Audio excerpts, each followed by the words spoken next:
옆에 있는 분들과 한번 인사 나누겠습니다. 고맙습니다. 감사합니다. 주님 안에서 사랑합니다. 오늘은 제6과 말씀 보겠습니다. 에베소서 1장 3절입니다. 우리 한 목소리로 함께 읽도록 하겠습니다. 시작.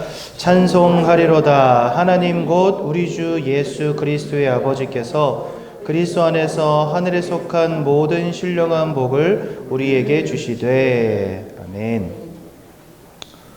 저는요, 이 구절을 읽는데 별로 기쁘진 않았습니다. 왜냐니까 하나님이 우리에게 복을 주시는데 그냥 복이 아니라 신령한 복을 주신다는 거예요.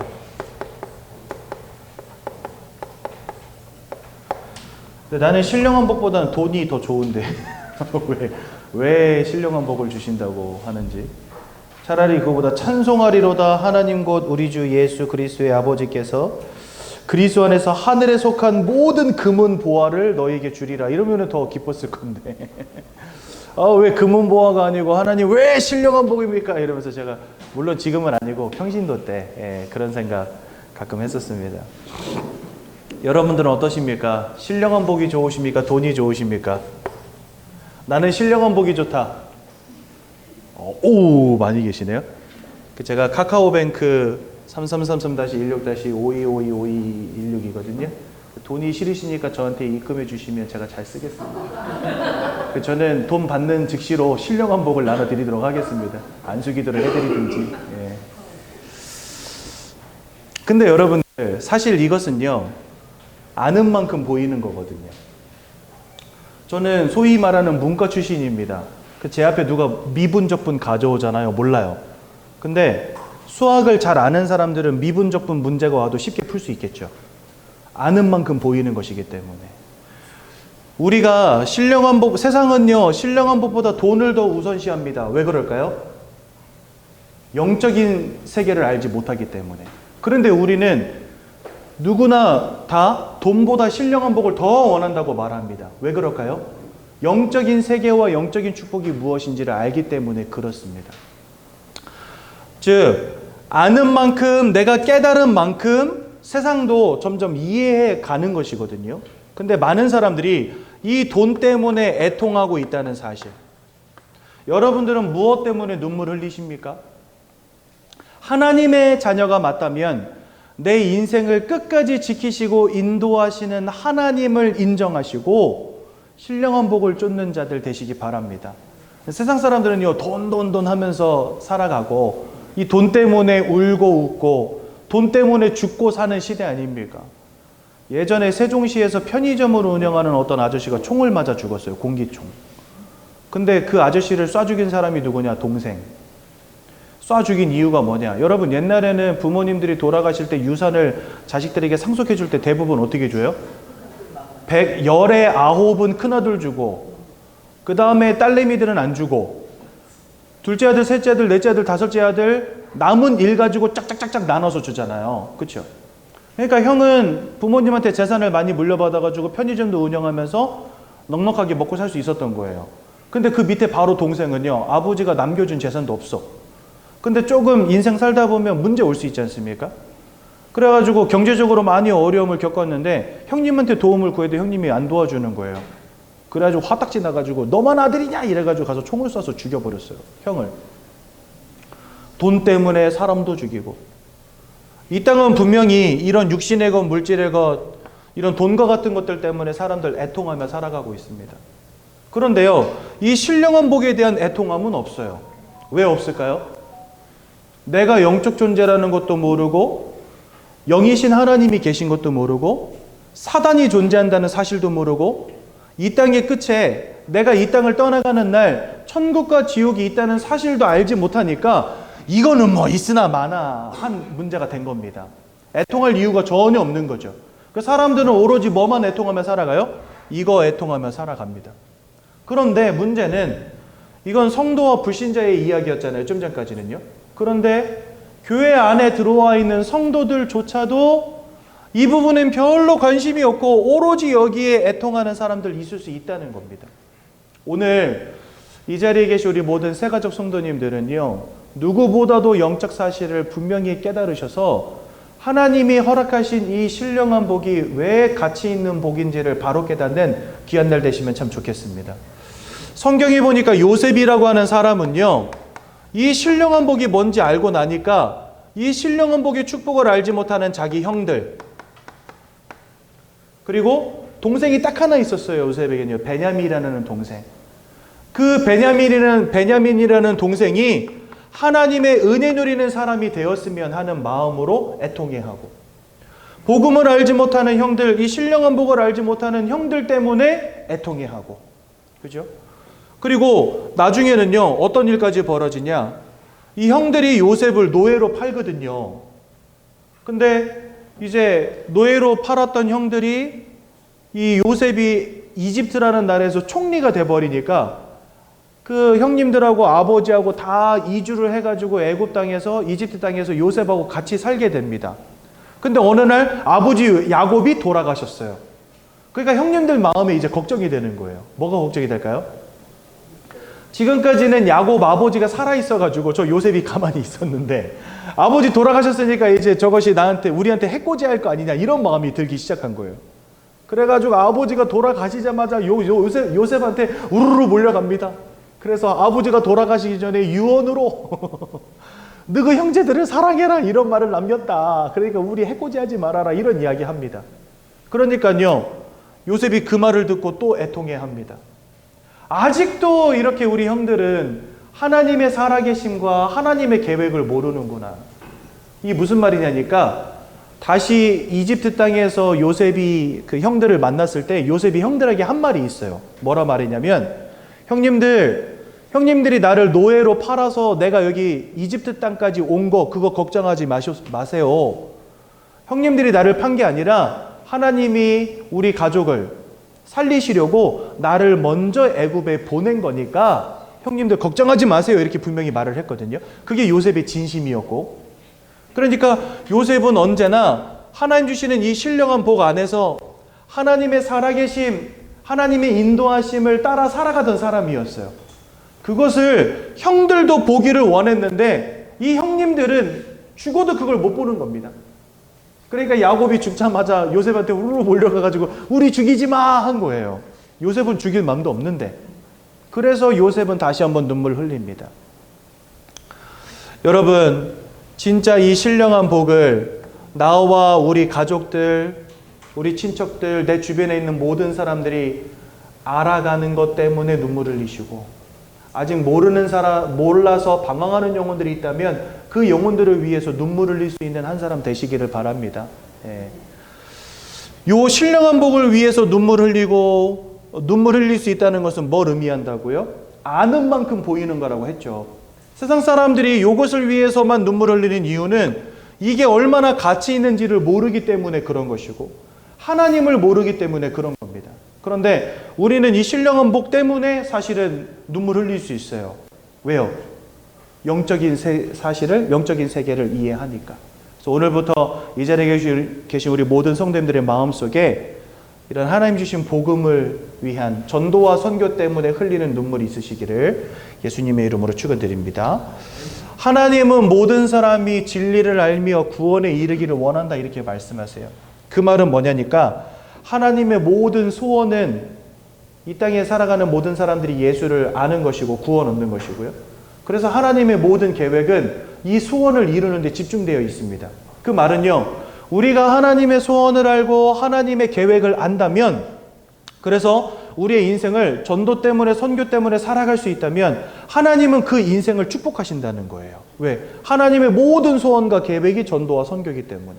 그래서 여러분들, 전도와 선교에 마음을 담고 애통함으로 기도할 수 있다? 하나님은 그 개인과 가정과 후대와 산업을 반드시 축복하십니다. 여러분들 축복받는 방법 쉬워요. 하나님의 소원대로 살아가면 됩니다. 그렇죠? 그래서 오늘부터 그 부분을 꼭 기억하시고 전도 때문에 선교 때문에 살아가는 우리 귀한 성도님들 되시기 바랍니다.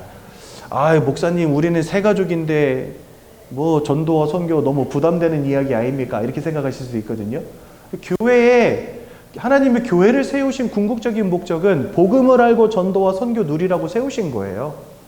그렇다면 여러분들이 교회의 목적을 바로 알고 신앙생활을 바로 시작하셔야 되겠죠. 지금까지 교회를 사람들은 어떻게 이해했냐면 그냥 가서 쥐야 부르짖고 헌금 많이 하고 그러면은 새벽기도 열심히 하고 그러면 하나님이 막 하늘에서 돈을 쏟아 부어주시고 막 이렇게 다들 신앙생활을 했거든요. 아니 뭐 교회의 원래 목적은 그게 아닙니다. 예수가 그리스도라는 복음을 깨닫는 것이고 그 복음을 다른 사람들에게 전달해주는 전도와 선교를 누리는 것이 교회입니다. 그래서 마태복음 6장 33절에 하나님 이렇게 말씀하세요. 먼저 그의 나라와 그의 의를 구하면 이방인들이 구하는 모든 것, 먹을 것, 입을 것, 마실 것, 너희에게 필요한 것을 아시는 하나님 아버지께서 너희에게 이 모든 것을 더하시리라. 교회에서 우리가 지금까지 많은 사람들이 잘못 신앙생활 하면서요, 그저 육신의 것, 물질의 것, 세상의 것 얻으려고 교회에서 열심히 기도하고 열심히 예배하고 열심히 헌금했단 말입니다. 그런데 그 모든 것들이 사실은 우리가 올바른 교회의 목적과 하나님의 소원을 깨달을 때 하나님이 그저 더하여 주시는 것들이라는 거예요.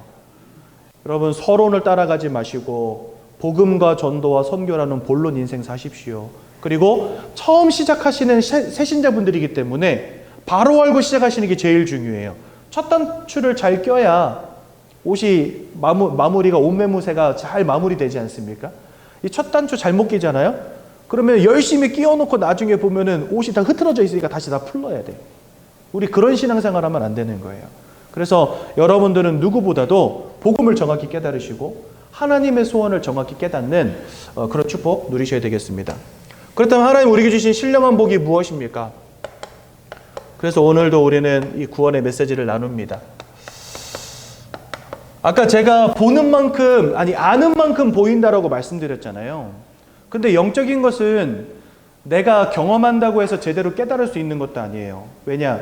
사람들의 경험은 다 제각각인데 그 경험을 올바르게 해석해 줄 사람이 옆에 없다면 그 경험이 나에게 이상하게 뿌리내리게 됩니다. 그래서 여러분, 그냥 단순히 내가 체험하는 것만으로는 영적인 것을 제대로 알 수가 없어요. 그래서 여러분들이 바로 보시려면 바로 배우는 게 중요합니다. 그래서 지금까지 사실 세상의 학문, 세상의 사상은 그 첫 시작이 하나님이 없다라는 것에서부터 시작이 됩니다. 그래서 여러분들 사람을 바라볼 때도 오스트랄로피테쿠스, 네안데르탈인 이렇게 점점 진화해가지고 지금 사람까지 됐다라고 과학자들은 이야기를 해요. 왜 그럴까요? 하나님을 알지 못하니까. 하나님을 알지 못한 채로 세상을 바라보고 하나님을 알지 못한 채로 사람을 바라보니까 내가 알고 있는 지식의 한계 안에서 사람을 정의하게 되는 겁니다. 그렇죠? 그런데 오늘은 다른 시각으로 바라보자는 거예요. 하나님이 성경을 통해서 우리에게 말씀하신 바를 토대로 사람이 누군가를 한번 살펴보자는 겁니다. 단순히 성경은요, 원숭이가 사람 됐다고 가르치지 않습니다. 뭐라 말씀하시냐? 하나님이 자기 형상을 따라 사람을 창조하셨다라고 분명히 말씀하세요. 이 말은 사람은 다른 동물들과 다르게 특별하게 지음받은 영적 존재라는 것입니다. 여러분들, 사람을 하나님이 땅의 흙으로 지으신 거 다 아시죠? 성경 그렇게 말씀하고 계신데 사실은 창세기 2장 19절에 보면은 동물들도 하나님이 땅의 흙으로 지으셨다라고 되어 있어요. 흙으로 지은 모든 동물들을 아담 앞에로 이끌어 오시니 아담이 그것들을 부르는 것이 다 이름이 되었다, 이렇게 되어 있거든요.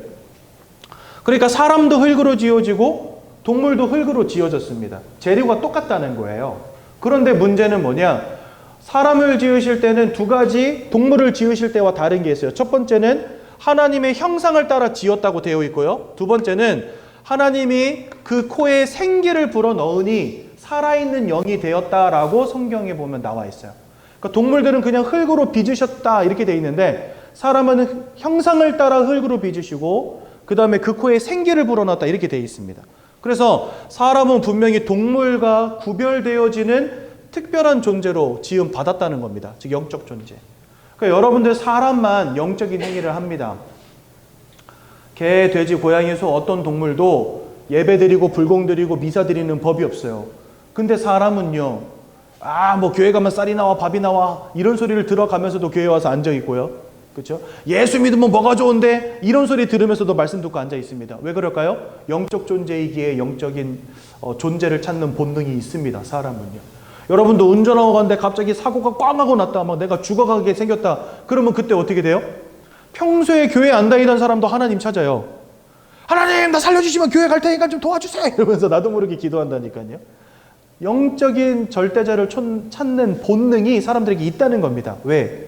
우리는 다른 동물과 다르게 영적인 존재를 찾는 영적 존재이기 때문에. 그래서 여러분들, 사람은 이렇게 뭔가 하나님이 다른 모양으로 창조하셨는데 그 이유가 뭐냐? 하나님과 함께하는 축복을 누리라고 이렇게 만드신 거예요. 여러분, 하나님은 영이시기 때문에 우리가 영적 존재가 아니고서는 하나님을 알 수가 없어요. 그러니까 영이신 하나님을 알고 영이신 하나님과 함께하는 축복을 누리라고 사람을 영적 존재로 만들어 두신 겁니다. 여러분, 사람이 마음이 허하잖아요. 그러면 사랑도 하고 싶고, 마음이 허하잖아요. 그럼 여행도 가고 싶고 하잖아요. 뭔가 마음을 늘 만족감으로 행복감으로 채우고 싶어 하는 게 사람이에요. 배가 허하잖아요. 그럼 사람은 뭐 해야 됩니까? 먹어야 됩니다. 많이 먹어야 돼요.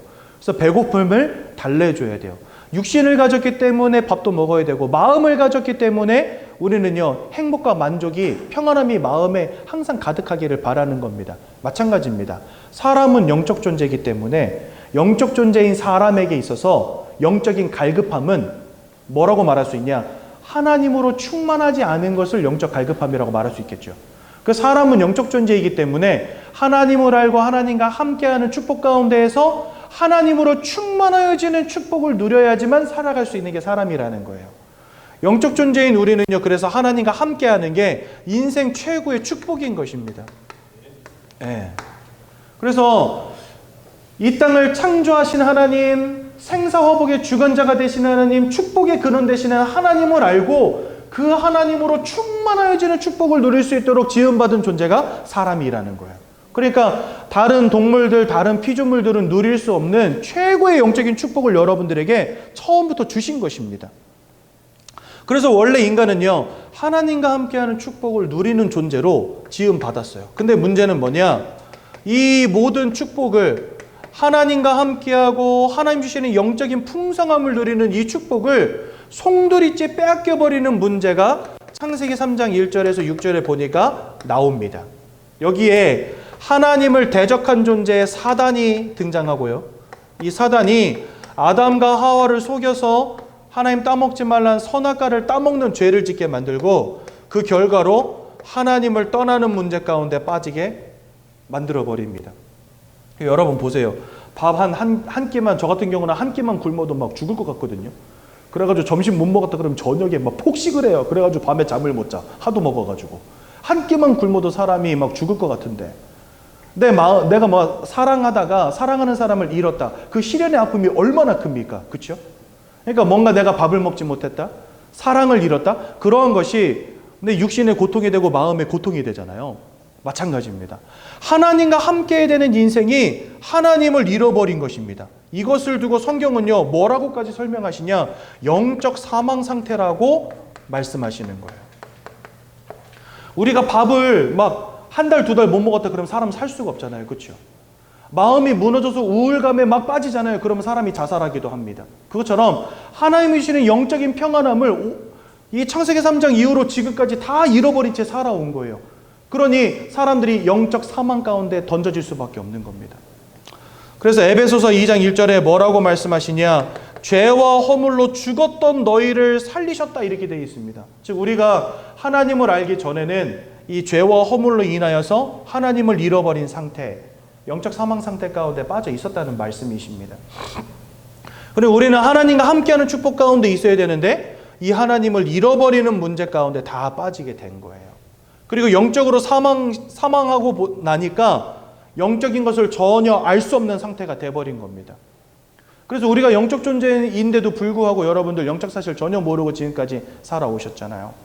뭐 하나님이 계신지, 뭐 사단이 있는지, 천국이 있는지, 지옥이 있는지, 영적인 세계가 있는지, 내세가 있는지 여러분들 생각이나 하고 사셨습니까? 관심조차 없었죠, 사실은요. 아니 어떻게 사람이 영적 존재인데 영적인 것에 관심이 없었을까요? 영적 사망.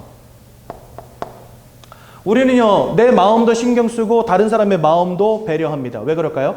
마음을 가진 존재이기 때문에 내 마음도 신경 써야 되고 상대방의 마음도 살펴봅니다. 육신을 가졌기 때문에 몸에 건강에 이상이 생기면요, 병원에 가서 진료도 받고 약도 먹습니다. 그렇죠? 왜? 육신을 가진 존재니까. 근데 우리는 영적인 존재고 영혼을 가진 영적 존재인데 지금까지 이 영적인 부분에 대한 관심이 전혀 없었다는 거예요. 왜 그랬을까요? 영적 사망.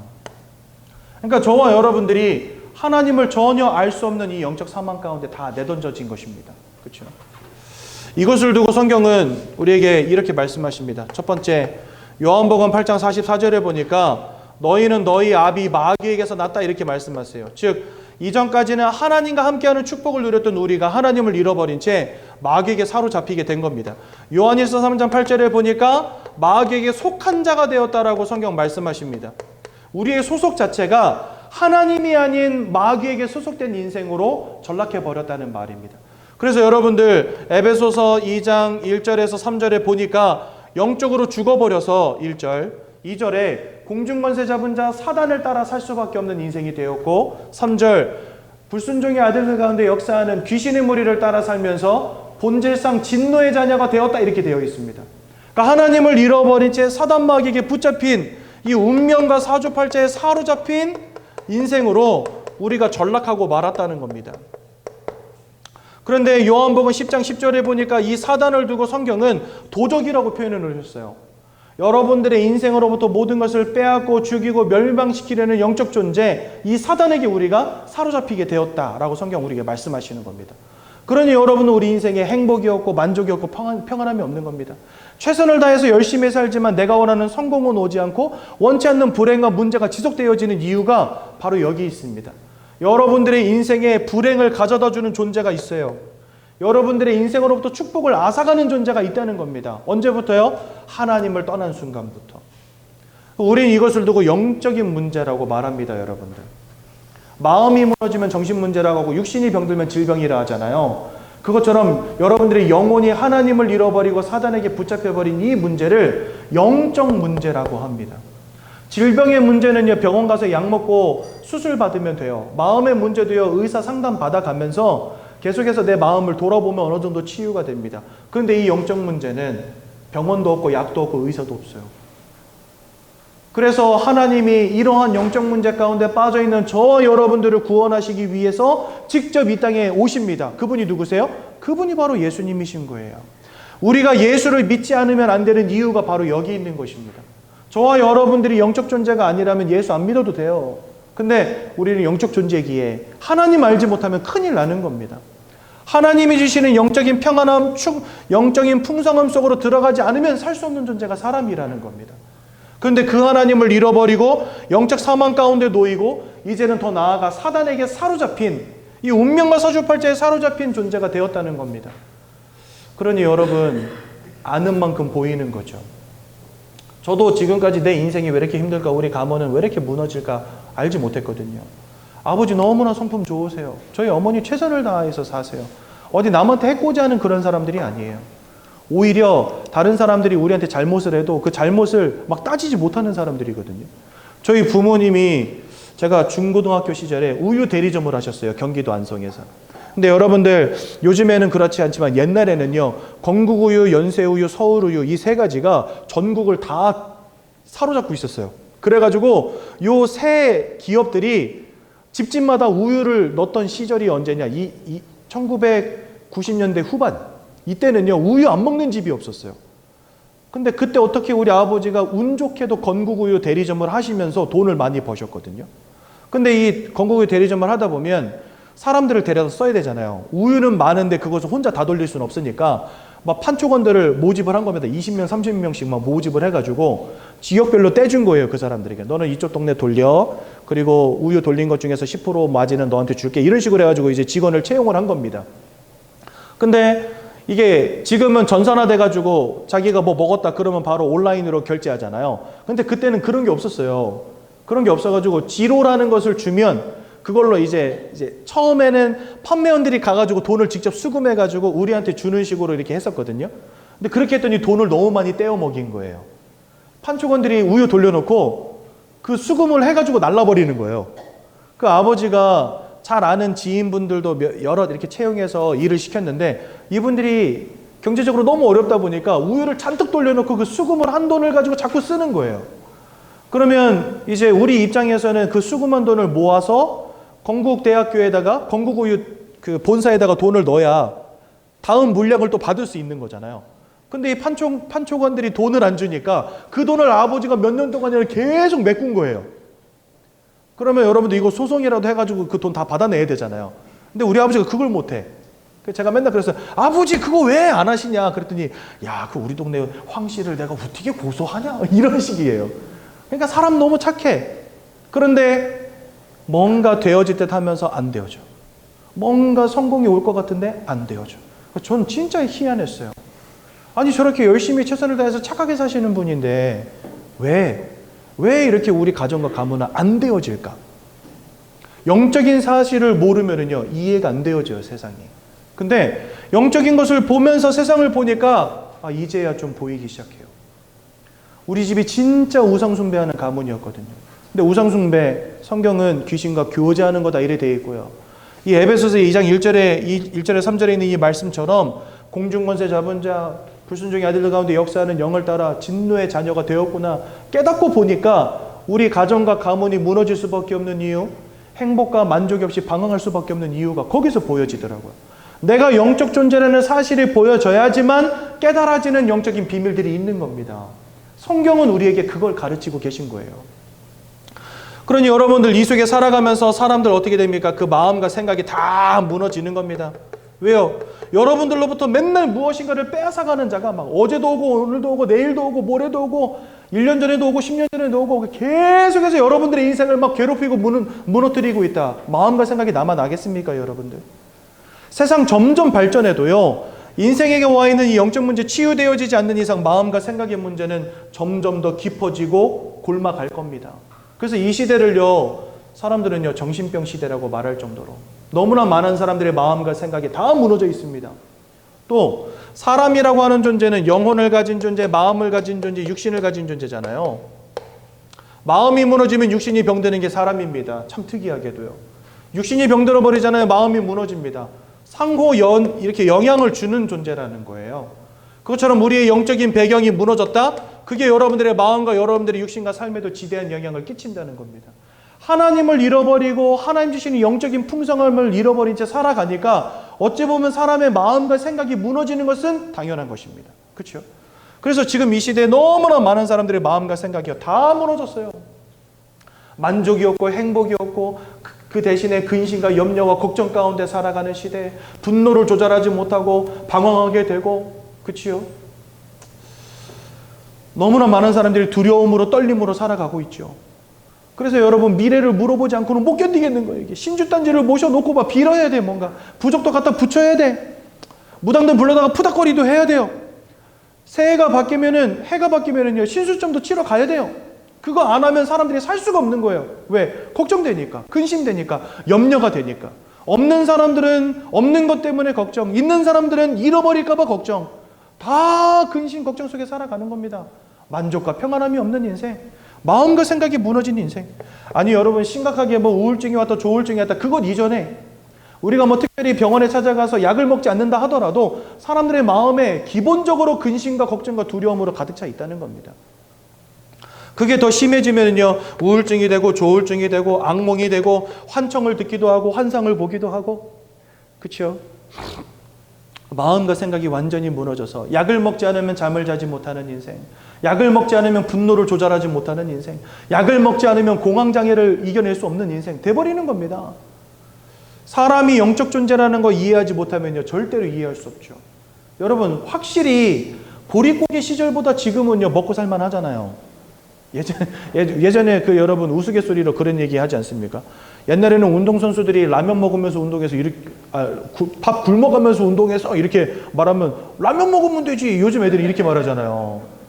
여러분 옛날에 라면이 어디 있어요? 나무 뿌리 뽑아먹고 나무 껍질 뺏겨 먹던 시절인데 라면이 어디 있습니까? 꽁보리밥만 먹어도 행복한 시절인데, 그죠? 요즘에는 꽁보리밥이 특식이잖아요, 여러분들.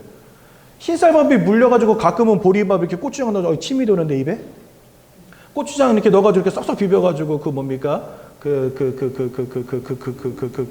열무김치 넣어가지고 누가 열무 그러시는데 열무김치 넣어가지고 고추장 넣고 싹싹 비벼. 여러분도 오늘 점심은 보리밥 드십시오. 그래가지고 특식으로 먹는 게 보리밥이잖아요. 근데 옛날에는 보리밥이 주식이었어요. 먹을 게 없으니까. 그걸 요즘 아이들이 이해하겠습니까? 보릿고개 시절보다야 지금은 분명히 살기 좋은 시대가 맞거든요. 그럼 뭔가 사람들에게 행복이 와야 되잖아요. 만족이 와야 되잖아요. 근데 현실은 그렇지 못하다는 사실. 자살률은 점점 증가하고 정신병은 점점 늘어가고 있습니다. 왜 그럴까요? 예, 육신적인 거 아무리 좋은 거 걸치고 맛있는 거 많이 먹고 좋은 것을 많이 얻었다 할지라도 영적 존재인 우리에게 그것이 만족이 되어지지 않아요. 영적 존재인 우리에게 하나님이 주시는 영적인 풍성함이 필요한 겁니다. 근데 그거 없이 살아가니 뭔가 화려해지고 뭔가 멋있어지고 뭔가 막 풍성해진 것처럼 보이지만 사실은 사람들의 내면은 점점 무너지고 있는 거예요. 여러분들 이 영적인 사실을 그래서 바로 이해하는 게 중요한 것입니다. 그러니 여러분, 그 삶과 육신이 무너지는 것은 당연한 거 아닙니까? 질병의 문제가 오고요. 왜요? 불행을 가져다 주는 자가 있으니까. 여러분들의 인생에 마음으로부터 평안을 앗아가는 자가 있으니까. 인생에 자꾸만 문제와 걱정거리를 가져다 주는 존재가 있으니까 삶이 온전할 수가 없는 겁니다. 평탄하게 살고 싶지만 세상이 나를 가만두지 않아요. 열심히 일해서 뭔가 성공하고 싶은데 인간관계 속에서 문제가 가지고 일이 틀어지고, 뭔가 사업 이거 하면은 돈이 다 될 것 같은데 막 양껏 투자해놨더니 갑자기 막 팍 무너지기도 하고, 뭔가 내가 최선을 다해서 열심히 살아가지만 내가 원하는 행복은 오지 않는 인생 돼버리는 겁니다. 왜요?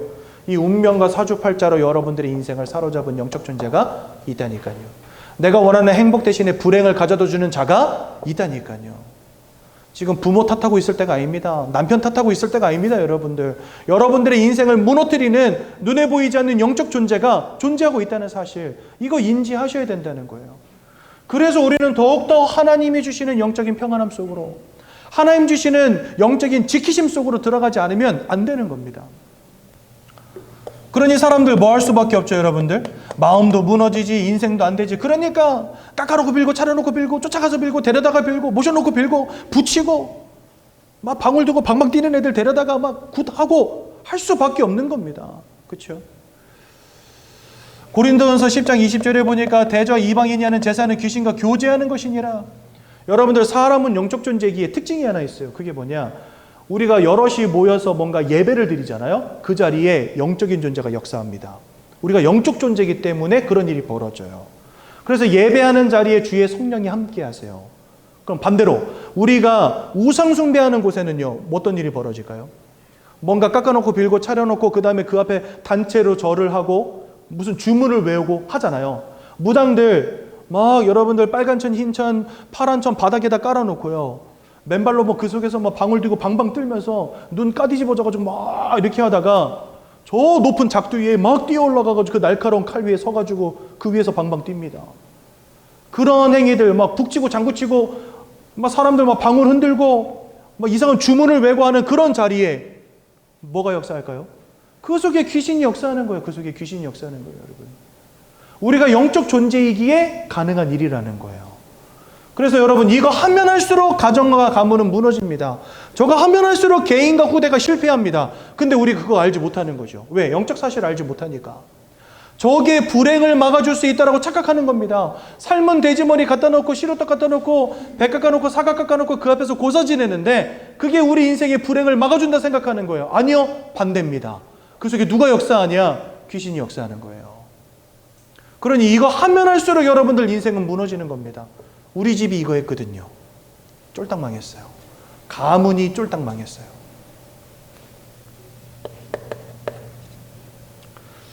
예전에 한번 저희 새가족부를 졸업하신 어떤 부부 한 커플이 새가족부 졸업하고 나서 그 다음 주에 넥타이를 하나 사가지고 저한테 찾아오셨어요. 그래가지고 목사님 말씀 잘 들었습니다. 우리 생 불신자고 오랫동안 불교 믿던 집안인데 목사님 말씀 들으면서 복음이 이런 거구나 너무 깨달아가지고 너무 감사해가지고 선물 준비해왔다면서 선물 주시는 거예요. 그러면서 저한테 그래요. 목사님, 그리고 하나 자랑할 게 있어요. 이러는 거예요. 그래서 뭔데요? 그러니까 제사를 뒤집어 엎었대요. 그래서 제가 그랬습니다. 너무 잘하셨다고. 네. 그거는요, 부모님한테 효도하지 말자는 말이 아니라 제사 자체가 귀신을 불러오는 행위이기 때문에 그거는요 반드시 멈춰야 되는 겁니다. 효도는요 언제 해요? 돌아가시기 전에, 살아계실 때 하는 거예요. 돌아가신 다음에 1년에 한 번 밥상 차려놓고 나 효도했습니다. 그거 진짜 다리몽댕이 부러뜨려야지 그거를. 제가 만약에 제사 지내시는 분들이 1년 360일 하루 3끼씩 맨날 제사상 올린다. 그거 효도라고 인정하겠습니다. 여러분 부모님하고 함께 사는데 1년에 밥 한 끼 드릴 거예요? 말도 안 되는 소리잖아요. 그렇죠? 평생을 잊고 살다가 제삿날 되면은요, 막 정신 번쩍 뛰어가지고 제사상 쫙 차립니다. 그 효도하는 마음 때문에, 부모님 사랑하는 마음 때문에, 물론 그런 마음도 있겠죠. 근데 대부분은 그거 왜 해요? 만약에 여러분들 깜빡 잊고 제삿날 지나갔다. 그러면 여러분들, 아이고 우리 아버지 너무 죄송해요. 제가 깜빡했어요. 이런 생각이 들까요? 아니면 야 이거 제사 내가 깜빡 잊고 안 지냈는데 이거 뭔 일 나는 거 아니야? 이런 생각이 드세요. 전자입니까 후자입니까? 솔직히 말해봅시다. 제사를 깜빡 잊고 지나갔다. 아버지 죄송해요. 내년엔 꼭 드릴게요. 할 거예요? 아니면 야 이거 제사 안 지냈는데 뭔 일 나는 거 아니야? 전자입니까 후자입니까? 99.9% 후자입니다. 그 말은 뭐예요? 제사가 효도가 아니고 그냥 나 잘 되자고 하는 거예요. 한마디로 말하면. 그게 무슨 효도입니까? 그래가지고 저희 교회는 제사 지내지 말라 하니까 제가 이제 그 무속인들 만난다고 그 평택 쌈리 옆에 보면 이렇게 평택역 옆에 보면은 그 쌈리라고 그 뭡니까 창녀촌이 있어요. 그리고 그 뒤편에 보면은 무속인들이 한 200호 몰려 있는 곳이 있거든요. 거기를 매주 들어가서 전도한 겁니다. 근데 문 열고 들어가면은 이 무당들이 귀신같이 알아요. 교회에서 온 거를. 문 열고 딱 들어가니까 애미 없는 것들이 여길 왜 왔어? 박수무당이 하나가 저한테 애미 없는 것들이 여기 왜 왔어? 이러는 거예요. 그래서 아니요 아버지 어머니 멀쩡히 살아계신데 무슨 애미가 없어요. 그랬더니 제사 안 지내잖아 이러는 거예요. 효도라고 생각해요. 제사 안 지내는 것을 효도 안 하는 거라고 생각해요. 아니요 그거 아닙니다. 우리가 지금까지 반만 년 동안이나 열심히 제사 지내는 바람에 전 세계 10위 경제대국이 됐다고 이 박수무당이 저한테 그렇게 이야기하더라고요. 제가 그분한테 이렇게 반문했습니다. 하나님 믿겠다고 아메리카 대륙으로 넘어간 미국은 세계 1등인데 그거 어떻게 생각하시냐고. 그때 입을 꾹 다무시더라고요. 여러분 잘 아셔야 됩니다. 영적인 사실을 알고 보셔야 됩니다. 그러지 않으면은요, 예수 믿는 거 진짜 가치 없게 보여요. 그런데 영적인 사실을 보고 영적인 눈을 뜨잖아요. 예수 믿는 것보다 더 큰 축복은 없는 것을 우리가 깨닫게 됩니다. 그러니 이렇게 살다가 히브리서 9장 27절에 사람이 한 번 죽는 것은 정하여 있다. 여러분들 천년만년 사실 겁니까? 아니잖아요. 한 번은 이 땅 떠나간단 말이죠. 그 이후에는 심판이 있다 이렇게 말씀하시는데요. 계시록 20장 15절에 보니까 생명책에 이름이 기록되어지지 못한 자들 불못이 예비되어 있다 이렇게 되어 있습니다. 사실 지옥은요 사단을 가두기 위해 만드신 감옥이에요. 그런데 하나님을 믿지 않는 자들 지옥으로 들어가게 됩니다. 왜 그럴까요? 소속이 사단에게 소속되어 있기 때문에. 사단에게 속한 자가 되었다라고 말씀드렸잖아요. 사단에게 속한 자 함께 지옥으로 들어가는 겁니다. 그래서 계시록 20장 15절은 생명책에 이름이 기록되지 못한 자들 들어간다 되어 있지만 10절에는요 사단과 그를 따르는 무리들이 들어간다 되어 있고 14절에는 음부와 사망의 권세도 들어간다 이래 되어 있습니다. 즉 사단과 사단을 따르는 짐승의 표를 가진 자들, 거짓 선지자들이 함께 불못으로 들어간다 이렇게 되어 있고요. 그 다음에 사단의 권세도 그 속에 같이 들어간다 되어 있고요. 하나님을 믿지 않고 사단을 따르던 자들, 공중권세 잡은 자를 따르고 불순종의 아들들 가운데 역사는 영을 따라 살았던 모든 사람들 또한 사단과 함께 지옥으로 들어가는 겁니다. 이거는 내가 착하게 살았냐 못되게 살았냐 상관이 없이 지금 여러분들에게 와 있는 사망 상태를 말씀드리는 거예요. 영적 사망 상태. 우리가 하나님을 알지 못한 채 그대로 살아가다가 인생 떠나가게 되면 사단과 함께 지옥 형벌 가운데 던져지기로 법으로 정해져 있는 거예요.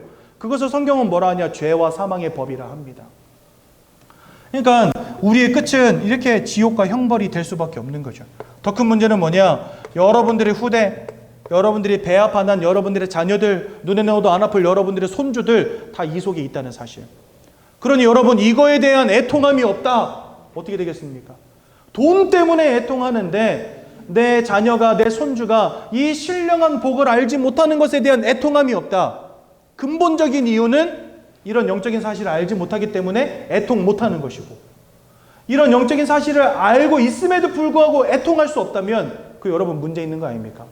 오늘부터 여러분들 가정 가문을 두고 기도하세요. 여러분들의 자녀와 손주를 위해서 기도하세요. 진짜 이들이 그리스도 예수를 깨닫고 하나님의 자녀 되어지는 놀라운 축복 달라고 정말 기도하십시오. 그게 여러분들 가족을 사랑하는, 여러분들 자녀를 사랑하는 가장 축복된 길이에요. 유산을 100억 넘겨주는 것보다 천국을 소유한 자로 만들어줘야 돼요. 집을 몇 채 남겨주는 것보다 하늘나라 생명책에 그 이름이 기록되도록 도와주는 게 그게 진짜 여러분들의 가족을 사랑하는 방법이라니까요. 이것을 우리는 뭐라고 하냐? 전도라고 하는 거예요, 여러분들. 그러니까 교회라고 하는 것은 이 복음을 알고 이 복음을 다른 사람들에게 전달해 주는 거예요. 우리 새 가족들도 이 축복을 누리셔야 되는 겁니다. 자, 이와 같은 인생의 영적인 문제 가운데 우리가 있으면 이제 알았죠. 문제가 보였으니까 이제 답을 찾아야 될 거 아닙니까? 많은 사람들은 공부를 열심히 하고 돈을 많이 벌고 성공하면 된다라고 말합니다. 여러분, 공부 열심히 하고 돈 많이 벌고 성공하는 것은 참 좋은 것이지만, 이것은 좋은 것이지만 여러분들에게 와 있는 인생의 영적인 문제를 해결할 만한 진리는 되지 못한다는 사실. 우리가 착하게 살고 내 가진 돈을 다 기부하고 뭔가 세상에 이름을 남길 만한 훌륭한 업적을 쌓은 것, 이거 다 좋은 것이죠. 하지만 좋은 것일 뿐 여러분들 인생에 와 있는 인생의 영적 문제를 해결할 만한 진리가 될 수는 없다는 사실. 아무리 착하게 살아도 운명과 사주팔자 벗어나지 못합니다. 아무리 성공해도 지옥 배경을 벗어날 수 없는 것입니다. 우리 인생의 방법으로는 해결할 수 없기 때문에 그런 우리를 구원하시고 구출하시려고, 저는 구원이라는 말보다 구출이라는 말을 더 좋아하거든요. 많은 사람들이 구원이라는 말을 오해해가지고 내가 착하게 살면 상처럼 받는 걸 구원이라고 생각해요. 그거 아닙니다, 여러분들. 하나님은 우리를 구출하셨어요. 구출이란 말은 뭡니까? 내 힘으로 빠져나올 수 없는 문제 가운데 우리가 있었는데 그런 우리를 하나님이 건져내신 것을 구출이라고 하죠. 그러니까 하나님이 우리를 그렇게 구원하신 것입니다. 그래서 우리의 힘으로 할 수 없기 때문에 하나님이 직접 이 땅에 길로서 오셨습니다. 그분이 바로 누구십니까? 네, 그분이 바로 예수님이십니다. 요한일서 3장 8절에 보니까 죄를 짓는 자마다 마귀에게 속하였으나 하나님의 아들이 나타나신 것은 이 마귀가 하는 모든 일을 멸하기 위함이니라. 운명과 사주팔자로 우리의 인생을 사로잡고 마음을 무너뜨리고 삶을 무너뜨리고 우상 숭배하고 결국은 심판받게 만들었던 이 더러운 흑암의 권세를 예수님이 깨트려 버리시기 위해서 이 땅에 오셨다는 겁니다. 그래서 예수를 우리는 사단의 권세를 꺾으신 참 왕이라고 부릅니다. 로마서 8장 1절에서 2절에 보니까 예수 안에 있는 자는 결코 정죄함이 없나니 이제는 우리를 죄로부터 완전히 해방하셨다는 겁니다. 예수 그리스도 안에는 생명의 성령의 법이 이 죄와 사망의 법에 묶여있던 너희를 해방하셨느니라. 그래서 예수님은 우리의 모든 인생의 죄악의 문제를 끝내신 참 제사장이 되시고요. 요한복음 14장 6절에 내가 곧 길이요 진리요 생명이니 나로 말미암지 않고는 하나님을 떠난 우리가 아버지께로 올 자가 없느니라 말씀하십니다. 즉 예수님은 하나님을 만나는 유일한 길 참 선지자가 되신 것입니다.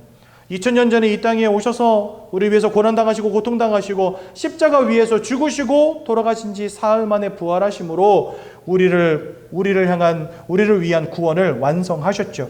그래서 요한복음 19장 30절에 보니까 주님의 영혼이 떠나가시기 전에 다 이루었다 이렇게 말씀하십니다. 여러분, 다 이루었다는 말은 무엇입니까? 끝냈다는 거예요. 끝냈다는 거예요.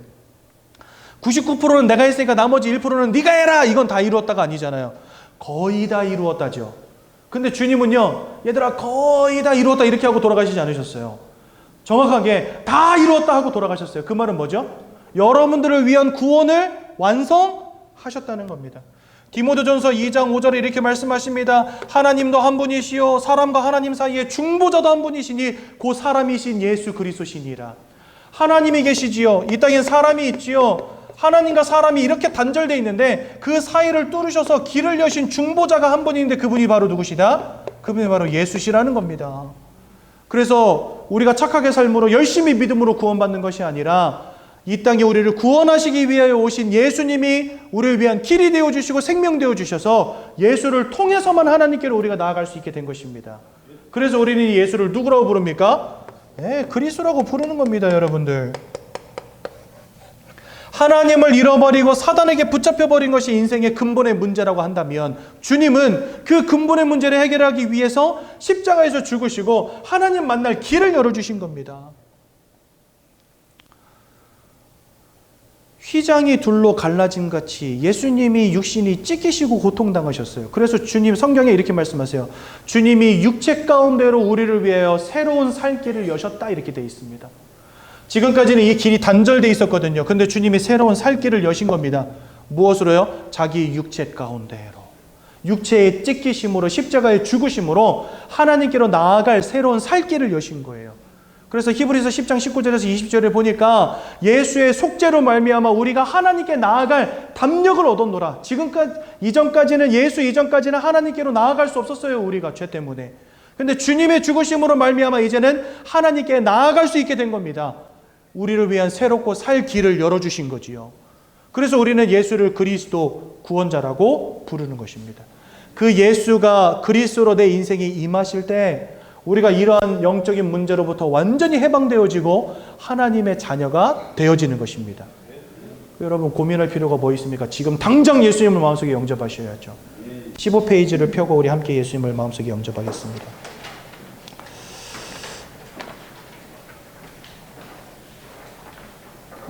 현장에서 복음 전하면요, 많은 분들이 계시는데 예수 영접하시기 시간 들어놓고 예수 영접하시겠습니까? 그러면은요, 다음에 하겠대요. 뭔 다음입니까? 다음이 어디 있습니까? 내일 일을 자랑하지 말라고 성경은 말씀하시는데.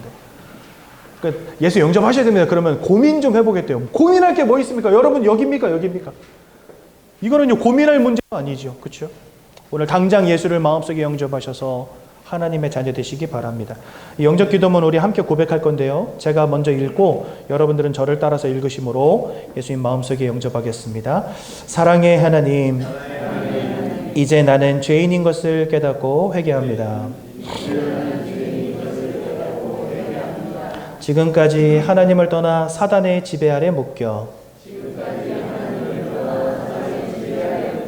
종노릇하며 살았습니다. 그러나 예수님이 저를 위하여 십자가에서 죽으시고 3일 만에 부활하신 그리스도이심을 믿습니다. 예수 그리스도께서 하나님을 만나는 유일한 길이 되시며 사탄의 권세를 꺾으시고 모든 죄와 저주와 재앙에서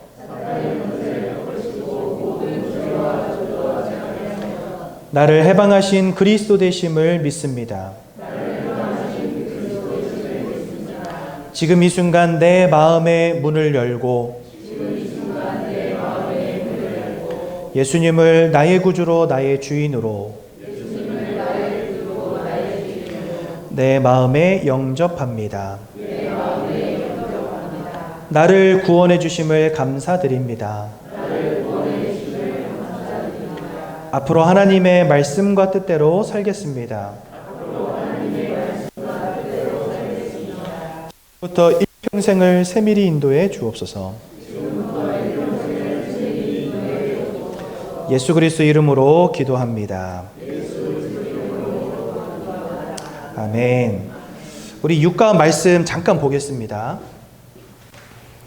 자, 에베소서 2장 1절과 2절과 3절에는 우리가 영적인 사망 상태 가운데에서 공중권세 잡은 자를 따라 살고 불순종의 아들 가운데 역사하는 영을 따라 살며 세상의 풍속을 따라 사는 존재가 되었다 이렇게 말씀하시죠. 즉 우리의 영적인 배경이 사단이 되고 그래서 사단이 원하는 대로 살아갈 수밖에 없는 인생, 귀신을 섬기며 살아갈 수밖에 없는 인생, 운명과 사주팔자 속에서 고통당하며 살아갈 수밖에 없는 인생, 그러다가 지옥으로 던져질 수밖에 없는 인생 되었다라고 제가 말씀드렸죠.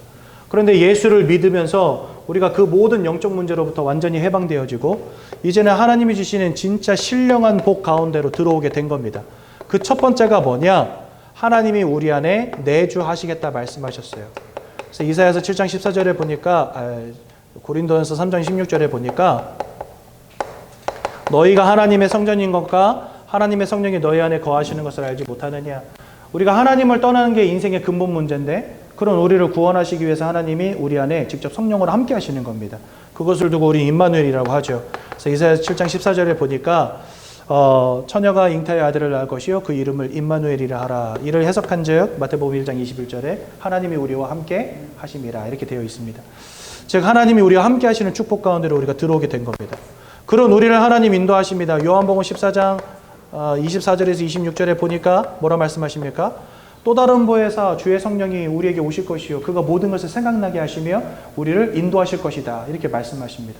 즉 하나님의 인도를 받는 인생으로 바뀌어진 거예요. 이전에는 귀신을 따라 사는 인생, 귀신을 섬기는 인생이었다면 이제는 하나님과 함께 하나님의 인도 가운데 살아가는 인생이 된 겁니다. 그렇죠? 또 세 번째로 우리에게 하나님이 기도의 응답을 주시겠다 분명히 약속하십니다. 그래서요, 요한복음 14장 13절에서 14절에 보면 이렇게 말씀하세요. 내 이름으로 구하는 것은 내가 반드시 행하리라. 예수 이름으로 여러분들 기도하기만 하면 하나님이 응답 주시겠다 약속하셨습니다. 그리고 마가복음 3장 하나님이 여러분들에게 어떤 권세를 주셨냐. 마가복음 3장 13절에서 15절에 보니까 귀신을 내어 쫓는 권세를 주시겠다 분명히 말씀하셨습니다. 그렇죠? 여러분들은 이제는 예수 이름을 힘입어서 여러분들의 인생을 무너뜨렸던 흑암의 권세를 물리칠 수 있다는 거예요. 그 권세를 하나님이 여러분들에게 주신 것이고요. 또한 여러분들이 가는 곳에 하나님이 천군 천사를 동원하시겠다 이렇게 말씀하셨습니다. 그래서 히브리서 1장 14절에 보니까 천사들은 하나님이 부리시는 영으로, 우리가 부리는 영이 아니라 하나님이 부리시는 영입니다. 하나님이 부리시는 영으로 구원받는 여러분들을 위해서 하나님이 부리시는 영이다 이렇게 되어 있습니다. 또한 우리에게는 하나님의 천국 시민권을 주십니다. 그래서 빌립보서 3장 20절에 보니까 우리의 시민권은 하늘에 있느니라 이렇게 말씀하십니다. 여러분들의 영적인 배경이 하늘 보좌라고 하는 것입니다. 내가 어딜 가든지 하늘나라의 축복이 여러분들과 함께하는 것입니다. 내가 대한민국 백성이기 때문에 어딜 가든 대한민국 정부가 우리를 보호하는 것처럼 우리 천국 가기도 전에 이 땅에 살면서 천국 보좌의 축복을 누리며 사는 겁니다. 마지막으로 세계복음화. 아까도 제가 말씀드렸죠. 하나님의 소원이 모든 사람들이 진리를 알며 구원에 이르는 것이기에 하나님의 소원은 세계복음화입니다. 그래서 하나님의 모든 계획은 세계복음화에 맞춰져 있습니다. 그래서 우리가 세계복음화를 생각하고 따라가다 보면 그것이 하나님이 우리를 축복하실 이유가 되는 것입니다. 그래서 이 세계복음화는 우리에게 주시는 최고의 복이 됩니다. 그러니까 우리가 이전에는 이와 같은 인생의 6가지 문제 딱 붙잡혀 있었는데 예수를 만남으로 말미암아 이런 놀라운 축복 가운데로 들어오게 된 것입니다. 여러분들 너무나 축하드리고요. 그래서 결론적으로 하나님을 만나는 것이 인생의 참된 축복이다. 여러분들은 최고의 축복받은 자임을 기억하시고 일평생 하나님을 인하여 즐거워하는 귀하고 복된 인생 되시기를 예수님 이름으로 축원드립니다. 제가 한번 기도하고 말씀 마치겠습니다. 하나님 오늘도 복음의 메시지를 듣게 하시고 예수가 그리스도라는 이 복음을 깊이 깨달아 알게 하시며 하나님의 자녀로 이 땅 가운데 승리하는 놀라운 권세와 신분과 축복을 하신 것 너무나 감사를 드립니다. 일평생 예수의 언약 붙잡고 마음에 충만한 은혜와 하나님 주시는 영적인 풍성함과 삶의 형통함을 누리는 귀한 주의 백성들 되시도록 성령으로 인도해 주옵소서. 예수님 이름으로 기도드렸습니다. 아멘.